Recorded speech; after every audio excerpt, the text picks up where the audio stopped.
से रखूं। तो अध्याय 7 जो है वो मानवीय व्यवहार है। तो व्यवहार के लौकिक एवं पारलौकिक दो भेद, जो अनुभूति के रूप में यहाँ पर चर्चा है ना। अनुभूति का मतलब होता है जो गोल निशान लगा है ना, वो अनुभूतियां हैं, और जो 4 बिंदु रखे हुए हैं वो परिभाषाएं हैं। तो अनुभूतियों और परिभाषाओं को यहाँ पर रखा गया है। तो यह अनुभूति के रूप में जो अनुभव हुआ है बाबा जी को मध्य दर्शन शास्त्रिक में जो उनको अनुभव हुआ है, उसमें उन्होंने व्यवहार को 2 रूप से कहा है। तो व्यवहार के लौकिक एवं पारलौकिक 2 भेद हैं। अब लौकिक को जब वो जब लौकिक की अनुभूति क्या है, अनुभूति में उन्होंने लौकिकता को कैसे पहचाना है, तो वो कहते हैं कि भ्रमित मानव में कार्य व्यवहार 4 विषयों में ग्रसित रहना पाया गया है। भ्रमित कार्य व्यवहार प्रवृत्ति ही लोक आसक्ति है या लोक व्यवहार है ना, लोक आसक्ति है ना, आसक्ति है। तो विषय चतुष्टय जो है आहार निद्रा भय मैथुन, यह लौकिक व्यवहार है। जागृत मानव में ऐषणा त्रय व्यवहार है। इसका तात्पर्य धरती पर व्यवस्था में भागीदारी, अनुभव मूलक विधि से जीना, आलोकित रहना, प्रकाशित करने से है। तो यहाँ पर ये जो स्टार का चिन्ह लगा है, ये जो है ये संबंधों का स्पष्टीकरण है ना। तो जो लौकिक व्यवहार में जो विषय और ऐषणा ये जो है इसको लौकिक व्यवहार कहा गया है। तो ये जो लौकिक व्यवहार है, तो इसमें जो विषय चातुष्टय है ना, तो उसको उन्होंने आसक्ति के रूप में कहा है। हालांकि जागृत मानव में भी विषय चातुष्टय रहता ही है और ऐषणाएं रहती ही हैं। तो जब वो आसक्ति से मुक्त होकर के ऐषणा के रूप में अपने को प्रस्तुत करता है, तो आसक्तियां खत्म हो जाती हैं और विषय जो है वो वरीयता में नहीं रहते हैं, ऐषणाएं जो है वो वरीयता में रहती हैं। तो ऐषणा त्रय जो है पुत्रेषणा, वित्तेषणा और लोकेषणा है, जिसको हम लोग समझते हैं जन बल कामना, धन बल कामना और यश बल कामना, है ना, इसको ऐषणा कहा है। तो ऐषणा त्रय के साथ और विषय 4 विषयों के साथ जो व्यवहार किया जाता है वो लौकिक व्यवहार है। और ऐषणा से पारलौकिक व्यवहार को जब अनुभूति के रूप में इसमें रखा गया है, कहा गया है, तो अनुभव मूलक प्रमाण सहित जीना, उसको पारलौकिक व्यवहार किया है। अनुभव के बाद ही मनुष्य पारलौकिक व्यवहार को प्रमाणित कर पाता है, जिसको आदरणीय बाबा जी ने अपने दर्शनवाद शास्त्र में भाषा के रूप में, परिभाषा के रूप में रखा है, प्रक्रिया और विधि के रूप में रखा है। और हम लोग ने उनके साथ रह करके भी देखा है कि उन्होंने अपने आचरण से भी उसको प्रमाणित किया है। तो ये संस्कृति, सभ्यता और विधि व्यवस्था 4 आयामों में जो है ये दर्शन के जो लौकिक और पारलौकिक व्यवहार है, उससे ये 4 आयाम उसके पूर्ण होते हैं। तो अनुभव के साथ ही अनुभव में जो सहस्त्र है वही विधि है, उस विधि से प्रस्तुत होना जो है वो पारलौकिक व्यवहार है। और यह व्यवहार जो है ऐषणाओं से मुक्त होता है, जो दिव्य मानव का क्रियाकलाप है। अगला जो सूत्र है जिसको उसमें जो कहा गया है कि जो जिसको लक्ष्य मानता है वह उसको पाने के लिए प्रयासरत रहता है। मानवीय लक्ष्य समाधान, समृद्धि, अभय और सह अस्तित्व है। तो जो जिसको लक्ष्य मानता है, जैसे जीवन का लक्ष्य सुख, शांति, संतोष और आनंद है, तो वह उसको पाने के लिए प्रयासरत है। और जब मानव जो है सुख, शांति, संतोष, आनंद को प्राप्त कर लेता है, तभी वह समाधान, समृद्धि, अभय और सह अस्तित्व को प्रमाणित कर पाता है। इससे पहले वो प्रमाणित नहीं कर पाता है। तो मानव में जीवन और शरीर दोनों ही है, इनके संयुक्त रूप में मानव है। तो ये सारा जो है व्यवहार जो है वो जीवन की क्रिया ही है, और उसमें जब कार्य रूप में दिया जाता है तो उसमें शरीर का भी नियोजन रहता है। तो जो जिसको लक्ष्य मानता है वो उसको पाने के लिए प्रयासरत रहता है। तो लक्ष्य जो है वो जीवन लक्ष्य, मानव लक्ष्य है ना, और मानव लक्ष्य और जीवन लक्ष्य ही है। तो मानव लक्ष्य जो है वो समाधान, समृद्धि, अभय, अस्तित्व है, और जीवन लक्ष्य जो है वो सुख, शांति, संतोष और आनंद है, जिनको स्थापित मूल्य, मानव मूल्य और वस्तु मूल्य के रूप में पहचानने में आता है। तो लक्ष्य भेद से प्रयास भेद।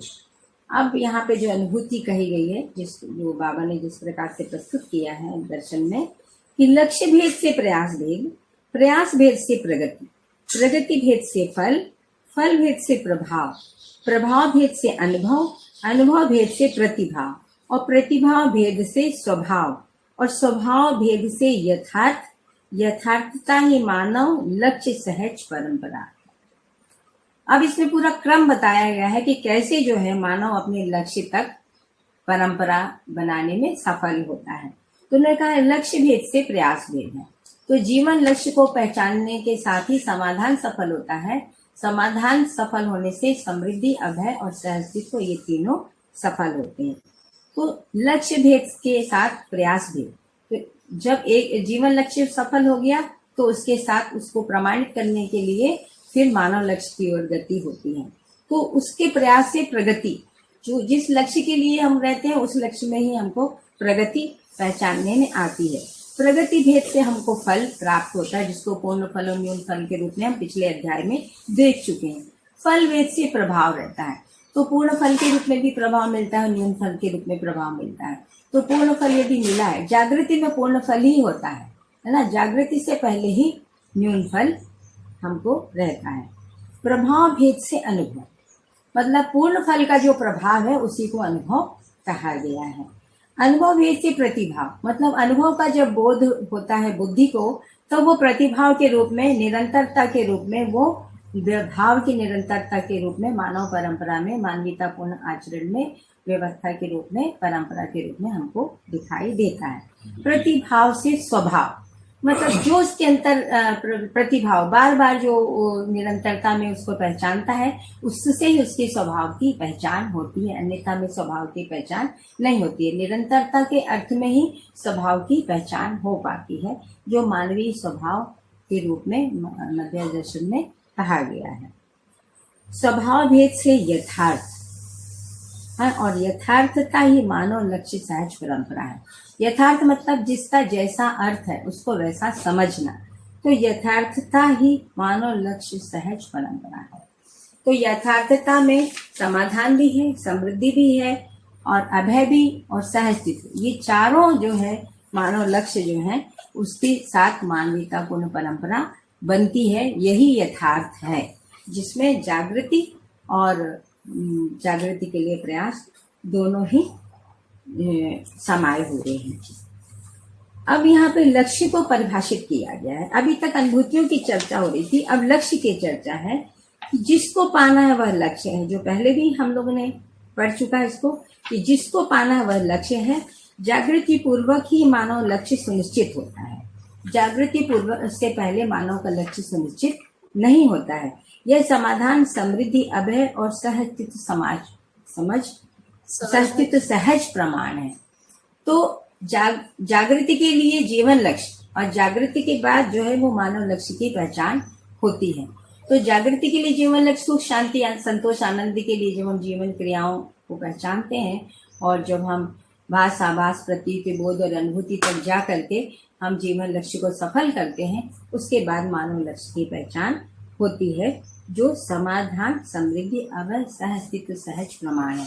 जीवन लक्ष्य के सफल होने का प्रमाण ही है कि समाधान, समृद्धि, अभय और सहअस्तित्व की परंपरा बने। प्रयास, लक्ष्य की उपलब्धि के लिए यत्न पूर्वक किए गए कार्य की प्रयास संज्ञा है।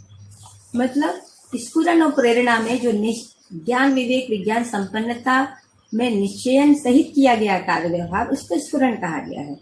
तो लक्ष्य की उपलब्धि के लिए जो भी यत्न पूर्वक, मतलब समृद्धि के लिए तो हमको यत्न करना ही पड़ता है, और समाधान के लिए भी हमको यत्न करना ही पड़ता है। तो उसमें अपने को, मन को नियोजित रखना या जीवन क्रियाओं को नियोजित रखने से हम जीवन की पहचान के आधार पर जीवन लक्ष्य को सफल करते हैं, और मानव के मानवीयतापूर्ण आचरण को पहचानने से हम जो है समाधान, समृद्धि, अभय और सहअस्तित्व को प्रमाणित करते हैं। तो इसलिए हमारा प्रयास जो है वो क्या है, तो लक्ष्य की उपलब्धि के लिए हमको यत्न पूर्वक प्रयास करना ही होता है। प्रगति, पूर्व से भिन्न आगे गुणात्मक विकास की ओर गति को प्रगति संज्ञा है। श्रेष्ठता और गुरु मूल्यन की ओर गति। तो पूर्व से भिन्न मतलब अभी जब हम जागृत नहीं थे, अजागृत थे, तो जैसे जागृत हो जाते हैं उसको प्रगति और विकास की संज्ञा कहा गया है। जो श्रेष्ठता से गुरु मूल्यन की ओर गति है, तो श्रेष्ठता देव मानव और दिव्य मानव, तो दिव्य मानव तक जो गति है उसी को प्रगति कहा गया है।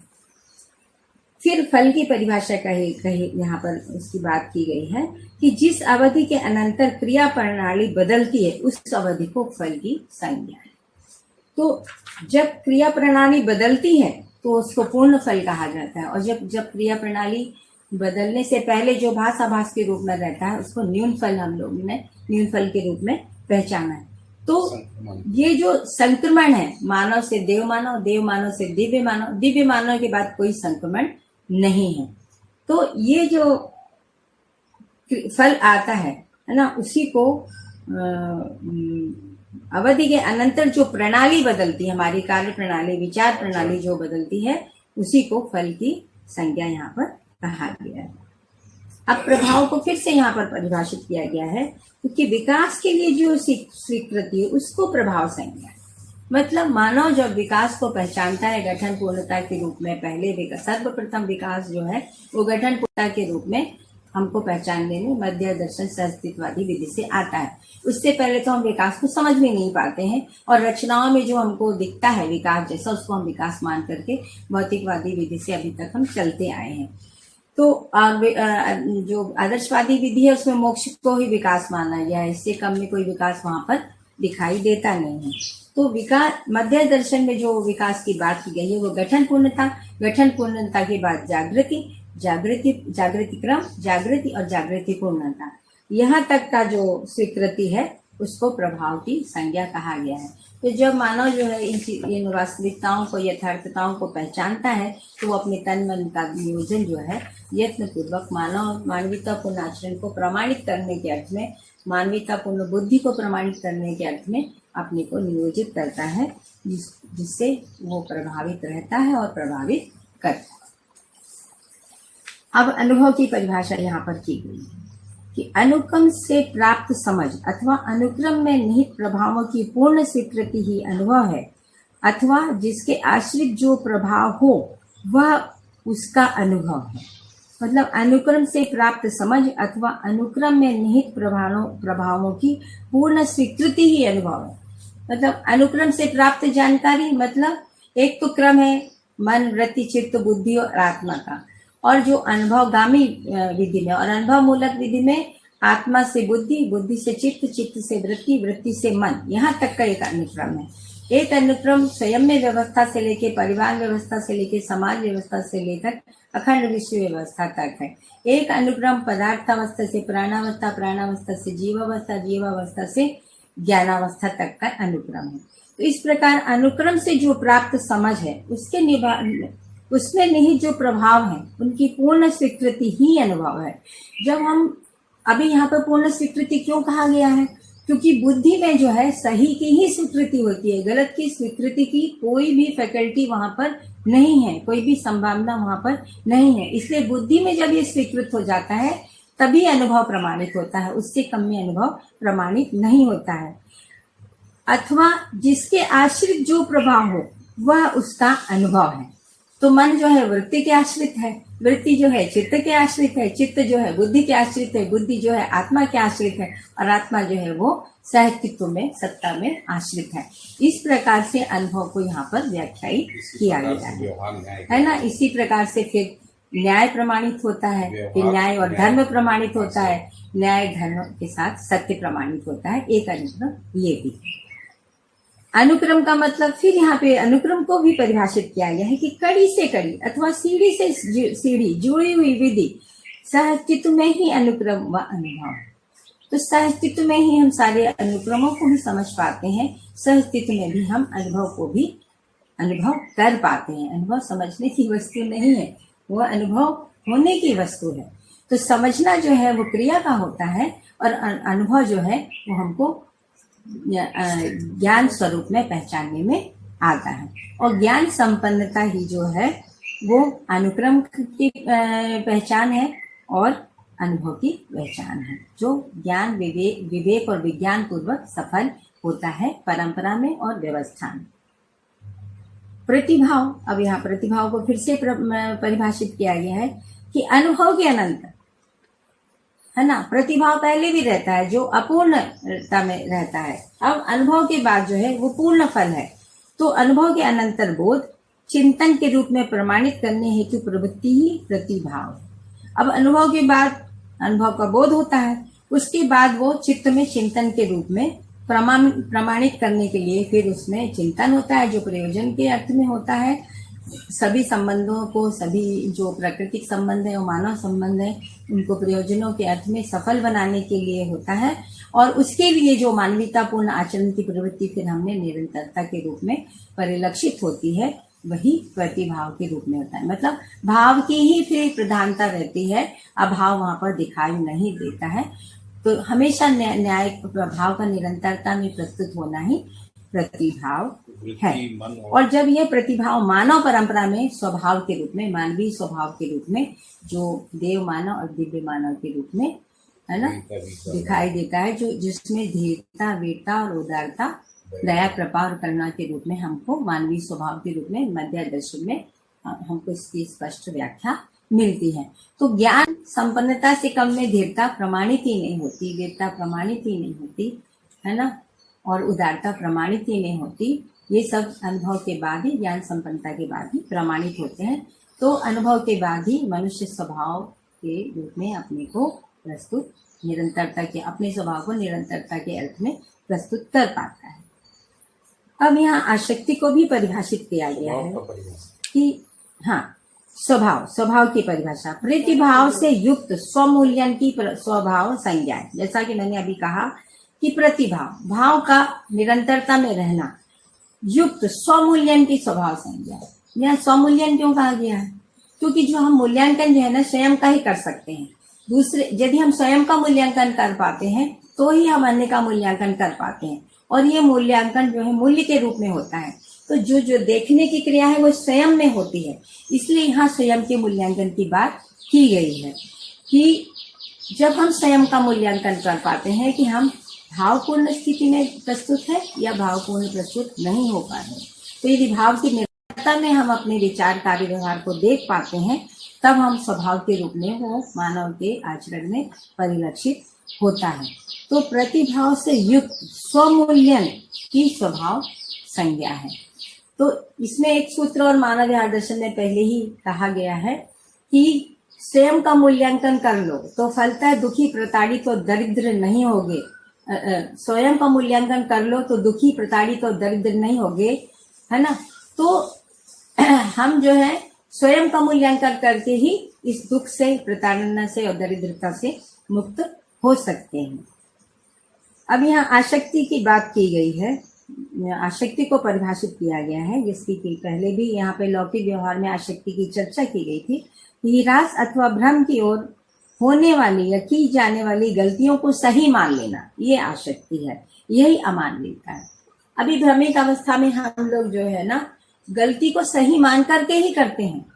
हम लोग जब बाबा जी से चर्चा करते थे कि बाबा आप में इतना जो साहस, आप एक तरफ जागृत मानव के रूप में है, यहाँ पे सब भ्रमित मानव है, तो आप कैसे इतना सब कुछ करने की जो आप में साहस है वो कैसे है? तो उन्होंने कहा बेटा, मनुष्य में सही करने की एक बहुत बड़ी प्रकृति है, उसके अंदर एक बहुत बड़ा गुण है कि वो सही ही करना चाहता है। तो वो जब गलती को भी तभी करता है जब वो उस गलती को सही मान लेता है। तो यहाँ पर जब आसक्ति को परिभाषित किया गया है तो कितने अच्छे, कितने सुंदर रूप में परिभाषित किया गया है कि राज अथवा भ्रम की ओर होने वाली या की जाने वाली गलतियों को सही मान लेना, यही आसक्ति है और यहीं से अमानवीयता का प्रसार है। जब हम सही को सही स्वरूप में, जिसकी पहचान मन, वृत्ति, मन में जो है आस्वादन के रूप में, वृत्ति में जो है वो विचार के रूप में, आशा के रूप में मन में, विचार के रूप में वृत्ति में, चित्त में इच्छाओं के रूप में जो प्रयोजन के अर्थ में रहती हैं, है ना। जैसे उस दिन साधन भाई ने बहुत विस्तार से जीवन क्रियाओं की चर्चा की थी, मैं उतने विस्तार में तो नहीं जाना चाहती हूँ। और बुद्धि में जो है सही की स्वीकृति के रूप में अनुभव के साथ जो भी कुछ हम पहचान पाते हैं, सही को सही, यथार्थता, वास्तविकता और सत्यता के रूप में, तब जाकर के हम अमानवीयता से मुक्त होते हैं, हाँ, और आसक्ति से मुक्त होते हैं। ह्रास की ओर किया गया गलत मूल्यांकन ही आसक्ति है। मतलब हम ये मान लेते हैं कि हम समझदार हो गए, हम ये मान लेते हैं कि हम सही को प्रस्तुत कर रहे हैं, जबकि वो मानना जो है जब तक निरंतरता में स्वभाव रूप में परिलक्षित नहीं होता है तब तक वो परंपरा में जब तक वो नहीं आता है तब तक सही है इसका प्रमाण नहीं मिलता है। तो विचार में जो है आशा की निरंतरता के रूप में, विचार में समाधान के रूप में, व्यवहार में न्याय के रूप में और कार्य में जो है वो नियम पूर्ण उत्पादन के रूप में हमको जो है सत्यता का बोध होता है और अशक्ति से मुक्त रूप में हम स्वभाव के रूप में व्यक्त हो पाते हैं। अगला जो है टाइम बता देना मुझे। अगला जो है वो भाव को यहाँ पर परिभाषित किया गया है कि मूल्यांकन एवं मौलिकता की भाव संज्ञा। मतलब मूल्यांकन क्या है? हर इकाई में जो मौलिकता है स्वत्व के रूप में वही उसका भाव है। हर इकाई का कोई ना कोई भाव है, तो मानव का जो भाव है मूल्यों के रूप में ही पहचानने में आता है। भाव मौलिकता है यथा जिस अवस्था में और पदों में जो अर्थ, स्वभाव और धर्म के रूप में होते हैं वह उसकी मौलिकता है ना। जैसे कि मैंने अभी कहा कि हर इकाई में जो अर्थ है वो स्वभाव और धर्म के रूप में परिलक्षित होता है, क्योंकि स्वभाव और धर्म निरंतरता में रहते हैं, ये कभी बदलते नहीं है। रूप और गुण बदलते रहते हैं लेकिन स्वभाव और धर्म कभी बदलते नहीं है, इसलिए निरंतरता के रूप में मौलिकता की पहचान हो पाती है। जो निरंतर नहीं है ना, उसमें जो है वो व्यवस्था के रूप में, परंपरा के रूप में वो नहीं आता। हालांकि रूप और गुण की भी परंपरा बनी हुई है और रूप गुण को भी हम देखते ही हैं, लेकिन वो परिवर्तनशील है ना। तो रूप, गुण, स्वभाव और धन, इन चारों के योगफल में किसी एक इकाई की मौलिकता जो है वो सिद्ध होती है और उसी में ही अध्ययन भी होता है। इन चारों को सम्मिलित स्वरूप में जो अध्ययन है, जीवन की भी सारी क्रियाएं सम्मिलित रूप में ही प्रस्तुत होती हैं। और जो बुद्धि में जो होता है, मन में जो होता है, वृत्ति में जो होता है, चित्त में जो होता है, बुद्धि में जो होता है, वो अलग अलग जरूर, क्योंकि वो वहां तक उसका प्रभाव क्षेत्र है। बल का मतलब होता है प्रभाव क्षेत्र। तो जहां जहां तक जिसका प्रभाव क्षेत्र है वहां तक की उसकी बात की गई है। लेकिन जब जीवन रूप में वो अभिव्यक्त होता है, मानव रूप में, तो समूची क्रिया का सम्मिलित प्रभाव के रूप में ही वो व्यक्त होती है। तो एक बार मैं फिर से इसको पढ़ देती हूँ कि मूल्यांकन एवं मौलिकता की भाव संज्ञा। भाव क्या है? तो भाव मौलिकता है यथा जिस अवस्था और में जो अर्थ है, जो स्वभाव और धर्म के रूप में होते हैं वह उसकी मौलिकता है।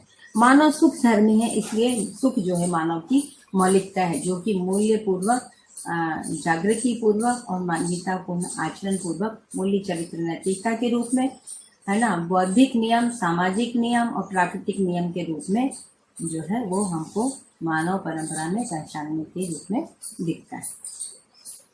भाव मौलिकता, मूल्य, जिम्मेदारी, भागीदारी और फल परिणाम मूल्यांकन है ना। फल परिणाम के आधार पर ही मूल्यांकन होता है कि पूर्ण फल मिला कि नहीं मिला। तो भाव बराबर मौलिकता, मौलिकता बराबर मूल्य, मूल्य बराबर जिम्मेदारी। अभी हमारी बहन जी ने पूछा था कि समझदारी, ईमानदारी, जिम्मेदारी को कैसे हम जीवन क्रिया में देखेंगे, तो उसके यहाँ पर बहुत सुंदर व्याख्या दी गई है, जो परिभाषा दी गई है कि भाव ही मौलिकता है और मूल्य जिम्मेदारी और भागीदारी है। तो भाव को समझना है ना, जानना, तो वो समझदारी है। जानने के बाद उसको मानना, जानने से पहले वो आसक्ति है ना। गलती को भी हम सही मान लेते हैं, तो जानने के बाद जो मानना है वो ईमानदारी है। अभी हम पूरी मानव जाति जो है ईमानदारी पूर्वक जितना जानते हैं उससे ज्यादा अपने को व्यक्त करने में लगे रहते हैं। अनुभव से पहले संपूर्ण जानना होता नहीं है। तो भाव बराबर मौलिकता, मौलिकता बराबर मूल्य, मूल्य बराबर जिम्मेदारी, भागीदारी, जिम्मेदारी, भागीदारी से ही फल परिणाम आते हैं। फल परिणाम के आधार पर हम अपना मूल्यांकन कर पाते हैं कि हम जो है वो अपने को पूर्ण फल के रूप में प्रस्तुत हो पाए, हमारा विचार, कार्य, व्यवहार, और या नहीं हो पाया है। उस आधार पर हम अपना मूल्यांकन करते हैं कि अभी हम मूल्यों से प्रस्तुत हुए, मानवीयतापूर्ण आचरण से प्रस्तुत हुए या नहीं हुए। मानवीयतापूर्ण आचरण से प्रस्तुत होना ही मानवीयतापूर्ण मानव मूल्य है। ठीक है। जबकि भ्रमित मानव में हीनता, दीनता, क्रूरता स्वभाव है तथा आसक्ति और प्रलोभन को धर्म माने जाता है। देखिए कितनी स्पष्ट व्याख्या है कि भ्रमित मानव में हीनता, दीनता और क्रूरता स्वभाव है। हीनता का मतलब होता है जिससे जिस क्रिया की अपेक्षा हो उसके विपरीत में कर्म करना, है ना। तो ये हीनता है, विश्वासघात की हीनता संज्ञा है, ऐसे इसको कहा गया है। तो मनुष्य से विश्वास की अपेक्षा रहती है, वो विश्वास के विपरीत अपने को प्रस्तुत करता है, क्योंकि विश्वास को वो समझता नहीं। यदि समझ जाएगा तो वो विश्वास के विरोधी प्रस्तुत करेगा। हर मानव सही करने का इच्छुक ही है, सही कार्य व्यवहार करने का इच्छुक ही है। दीनता का मतलब है अपनी जो है सुख के लिए, जो है जो अपने समाधान के लिए जो दूसरों से आश्रय रहने की जो प्रवृत्ति है वो दीनता है, कि हम अपने सुखी होने के लिए दूसरों पे निर्भर रहें, जबकि समाधान पूर्वक हम सुखी हो सकते हैं। उसका सारा स्रोत जो है वो मानव में स्वयं ही विद्यमान है। क्रूरता का मतलब होता है अपने अस्तित्व को बचाए रखने के लिए अन्य के अस्तित्व को नष्ट करना, इसको क्रूरता कहा गया है। तो हम जो है अपने को, जब तक हम भ्रमित रहते हैं, आसक्ति पूर्वक रहते हैं, तो ना हम अपने अस्तित्व को पहचानते हैं, इसलिए अपने अस्तित्व को भी प्रस्तुत नहीं कर पाते और दूसरे के अस्तित्व में हस्तक्षेप करते ही रहते हैं। और आसक्ति और प्रलोभन को धर्म माने रहते हैं, जबकि धर्म जो है वो सुख के रूप में है। आसक्तियां और प्रलोभन जो है, आसक्ति में विवशता होती है ना, और प्रलोभन भी विवशता ही है, उसको धर्म माने रहते हैं, जबकि धर्म जो है वो सुख के अर्थ में मध्य दर्शन में हमको स्पष्ट रूप से पहचानने में आया। धीरता वीरता उदारता, वो एक लाइन रह गई, कौन सा? धीरता वीरता उदारता दया कृपा करुणा स्वभाव है। अच्छा, ये रह गया क्या? ठीक है, वो तो नहीं, आगे की अनुभूति, आगे जो इसमें अब ये परिभाषाओं के बाद अनुभूतियों की बात की गई है कि लोक व लोकेश भेद से लक्ष्य। अब यहाँ पर लोक और लोकेश को पहले ही लौकिक व्यवहार को और पारलौकिक व्यवहार को कहा गया। आगे भी इसकी परिभाषाएं आगे दी हुई हैं, उसको हम आगे देख लेंगे। लोक व लोकेश भेद से लक्ष्य, अंतरंग व बहिरंग भेद से यत्न, व्यष्टि एवं समष्टि भेद से प्रयास, राष्ट्र एवं विकास भेद से प्रगति, न्यून व पूर्ण भेद से फल, सम विषम तथा मध्यस्थ भेद से प्रभाव, इंद्रिय एवं इंद्रियातीत भेद से अनुभव, सहज एवं असहज भेद से प्रतिभाव, विहित एवं अविहित भेद से प्रवृत्ति व आसक्ति तथा उच्च और नीच भेद से भाव की स्थिति मानव में है। जीवन ही लक्ष्य का धारक वाहक है। अब आगे वाली जो अनुभूति है इसमें लोक और लोकेश की को और भी अच्छे रूप से स्पष्ट किया गया है कि परिणामवादी लक्ष्य को लोक और उससे मुक्त को लोकेश की संज्ञा है। तो परिणामवादी लक्ष्य में मतलब जो 4 विषय और 3 ऐषणाएं हैं, है ना, तो इन ऐषणाओं से मुक्ति जो है वो लोकेश है ना। तो परिणामवादी जितने भी फल परिणाम है जो 4 विषय और 4 कार्यक्रमों में है, तो उनको लोक की संज्ञा कही गई है और उससे मुक्त को लोकेश की संज्ञा है ना। ये मन वृत्ति चित्त एवं बुद्धि से किए गए कार्य को अंतरंग तथा शब्द स्पर्श रूप रस गंधेन्द्रियों द्वारा किए गए कार्य को बहिरंग की संज्ञा। ये तो बहुत स्पष्ट ही है, क्योंकि शक्ति का अंतर्नियोजन मतलब मन वृत्ति में अंतर्नियोजित हो, वृत्ति चित्त में अंतर्नियोजित हो, चित्त बुद्धि में अंतर्नियोजित हो, बुद्धि आत्मा में अंतर्नियोजित हो और आत्मा जो है वो सहस्तित्व में अनुभूत रहना, ये अंतरंग क्रियाएं हैं, है ना। और बहिरंग क्रियाएं जो हैं, जब यही जो समझ है वो जब शब्द स्पर्श रूप रस गंधेन्द्रिय द्वारा कार्य के रूप में प्रमाणित होती है तब उसको बहिरंग क्रियाकलाप बोलते हैं।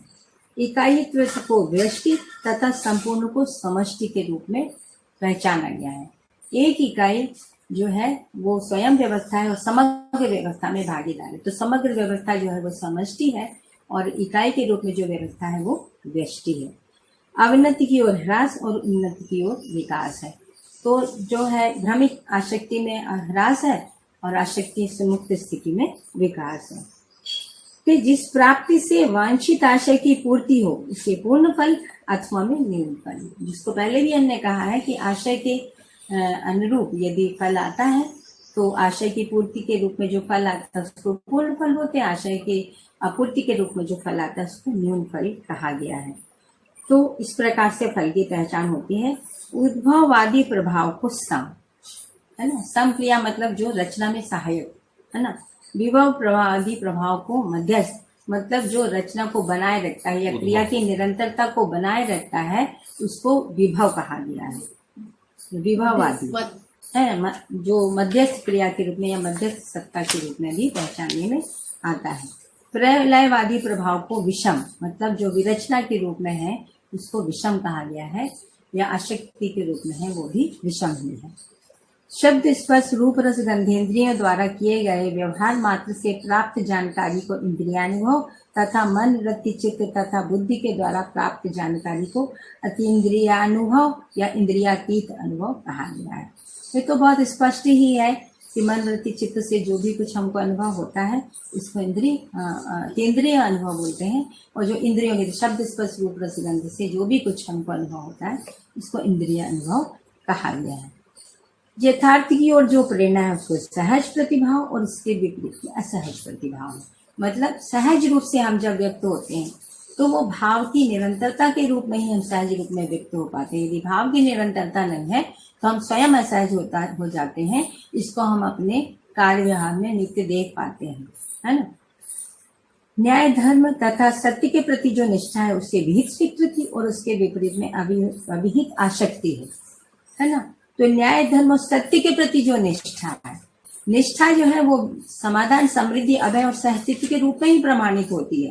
यदि हम विचार में समाधान से प्रस्तुत नहीं हो पा रहे हैं, जो हर आयाम हर दिशा हर कोण हर परिप्रेक्ष्य में समाधान को प्रस्तुत नहीं कर पाए हैं, तो अभी हम निष्ठान्वित नहीं है। निष्ठा जो है वो प्रमाण तक है, इसकी पहचान जो है हमारी निष्ठा की पहचान प्रमाण में ही होती है, उससे कम में पहचान होती नहीं। समझदारी का पहचान भी प्रमाण में ही होता है, अनुभव का पहचान भी प्रमाण में ही होता है, क्योंकि अनुभव तो जो है वो अंतरंग क्रिया है, तो उसकी पहचान के लिए जो है इस प्रकार से उसको पहचाना जाता है। इसके विपरीत में जो है वो आसक्तियां हैं सारी। स्वीकृतियां जो है वो स्वीकृतियां जो है वो न्याय धर्म सत्य के ही स्वीकृति होती है, क्योंकि बुद्धि में न्याय धर्म सत्य के अलावा स्वीकृत होने का कोई कार्यक्रम वहां पर नहीं है। इसलिए आसक्ति जो है वो केवल चित्रण तक ही जाती है, उससे आगे आसक्ति का जो है जाता नहीं है। फिर जो अनुभव आधारित जो चित्रण है फिर वो न्याय धर्म धर्म सत्य के रूप में हमको देखने को टाइम हो गया है। एक लाइन और पढ़ो। ठीक है, अब एक सूत्र और मैं पढ़ देती हूँ। एक सूत्र नहीं, एक लाइन। समाधानवादी भाव को लास्ट। समाधानवादी भाव को उच्च भाव, समाधानवादी भाव को उच्च भाव तथा समस्यावादी प्रवृत्ति को नीच भाव की संज्ञा है। बस अब ये तो बहुत साधारण सी बात है कि जो हम समाधान की ओर गति है तो हम अपने भाव पूर्णता के साथ रहते हैं, और जो हम भाव अपूर्णता में रहते हैं तो वो समस्या का ही स्रोत होते हैं हम, और कुछ भी नहीं होते हैं। बाकी मुझे लगता है कि आज समय हो गया है।